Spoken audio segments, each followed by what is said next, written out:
Once upon a time, in a kingdom painted with lush forests, sparkling rivers, and golden fields, there lived a young princess named Maroon. Her long, jet-black hair flowed like a river of midnight, and she wore a magnificent maroon gown embroidered with gold that shimmered in the sunlight. Her jewelry sparkled like tiny stars, and her makeup was always subtle, enhancing her natural grace. But more than her appearance, it was her heart that shone brightest, a heart full of compassion, courage, and kindness. From a very young age, Princess Maroon had felt a deep connection to the people of her kingdom.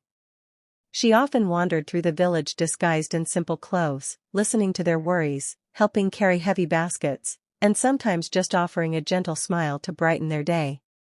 Her parents, the king and queen, were proud but also concerned. "You are royalty, Maroon," they would remind her, "but the world can be harsh." Yet, the princess only smiled and said, "Kindness is never wasted. It is the light that guides even the darkest days." One year, the kingdom faced a terrible winter. Snow blanketed the villages, and many homes were damaged. Princess Maroon did not wait for the king's orders or the council's decisions.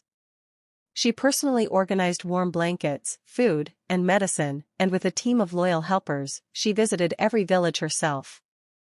She helped rebuild roofs, fed the hungry, and even taught children to make little lanterns to keep their homes bright and warm. One day, while visiting a village on the far side of the kingdom, she met a small boy named Arav, who had lost his parents in a storm. His home had been destroyed, and he had nowhere to go. Princess Maroon gently held his hand and said, "You are not alone anymore." She arranged for Arav to stay in the palace, where he could study, play, and live safely. But she also ensured that he would never feel like a stranger. She introduced him to the village children, and together, they planted a garden where everyone could gather. Princess Maroon's acts of kindness were not limited to humans. The palace stables were always filled with injured or abandoned animals, which she personally cared for. She would spend hours brushing the horses' manes, feeding the hungry dogs and cats, and making little toys for them from scraps of cloth.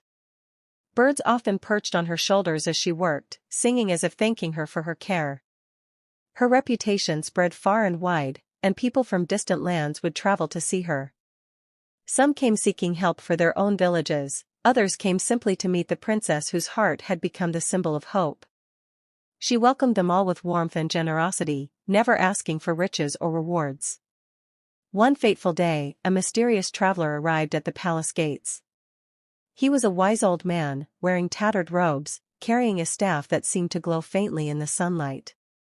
He told Princess Maroon about a kingdom beyond the mountains, suffering from drought.